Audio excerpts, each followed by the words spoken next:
In this video, I'll show you how I set up a procedural system for playing ambient sounds using Wwise and Unreal Engine. The objective of this project was to develop a dynamic system that places ambient sound sources in an environment based on environmental conditions.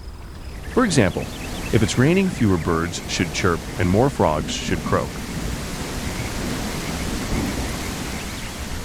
The sound effects are divided into two main types, 2D and 3D sounds. 3D sounds are spatialized, whereas 2D sounds are not.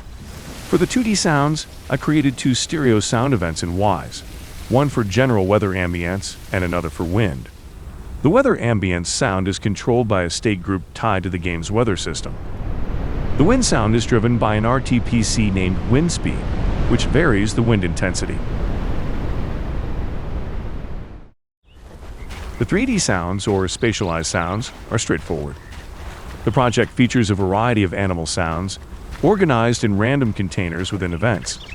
These events only play one-shot sounds at a time. The number of events is determined in the procedural system and is based on a customizable data table. Frog, insect, and bird events are similar. Frogs appear near water. Crickets increase with certain weather conditions, and birds become less frequent in the rain or strong wind. The water sound event is straightforward. It's a looping sound that follows a spline, moving relative to the player. The heart of this dynamic ambient system is the procedural ambience blueprint. This blueprint includes a collision box that can be adjusted to cover different areas, such as forests, oases, or jungles. That way, you can adapt animal sounds to match the specific environment. On begin play, all the foliage locations are saved in an array. This array is used to determine the amount and proximity of foliage around the player.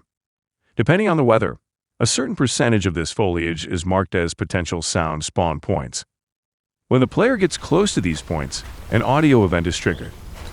These events are tracked in an array and removed when the player moves away, allowing new sounds like those of frogs or birds to be spawned.